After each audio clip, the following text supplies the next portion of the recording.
ছোট বাচ্চাকে খাবার খাওয়ানো শেখাতে গিয়ে যে কয়েকটি কাজ কখনোই করবেন না। নাম্বার 1, বাচ্চাকে একসাথে অনেক ধরনের খাবার দিয়ে দিবেন না, একটা একটা করে ইন্ট্রোডিউস করুন।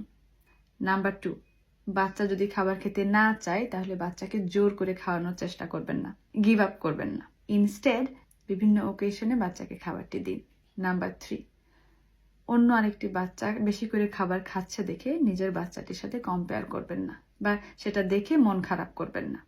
আই নো অনেক সোশ্যাল মিডিয়াতে অনেক ধরনের বাচ্চাকে দেখা যায় যে একা একা খাচ্ছে, ছোট্ট বাচ্চা, সে একা একা অনেক খাবার খেয়ে ফেলছে, বাট আপনার বাচ্চা খাচ্ছে না দেখে সেজন্য আপনার মন খারাপ হচ্ছে, সেটা কখনোই করবেন না।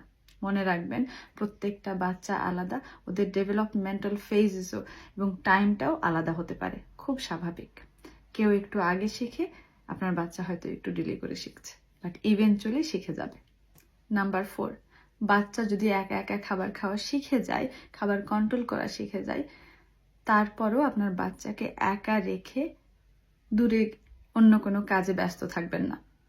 মনে রাখবেন আপনার বাচ্চা এখনো লার্নিং ফেজ দিয়েই যাচ্ছে, এবং জাস্ট অল্প একটু খাওয়া শিখছে তার মানে এই না যে ওকে একা ছেড়ে দিয়ে অন্য কোথাও চলে যাওয়ার মতো হয়ে গিয়েছে। আপনি যখন আপনার বাচ্চার সামনে থেকে সামনে বসে ওকে খাওয়ানো শেখাবেন, তখন কিন্তু সময়টাও অনেক এনজয় করবে। এছাড়াও যদি কোনো প্রবলেমে আপনার বাচ্চা পড়ে, কোনো চোকিং বা এ ধরনের কোনো সিচুয়েশন হয়, তাহলে আপনি খুব সহজেই সামনের থেকে আপনার বাচ্চাকে হেল্প করতে পারবেন।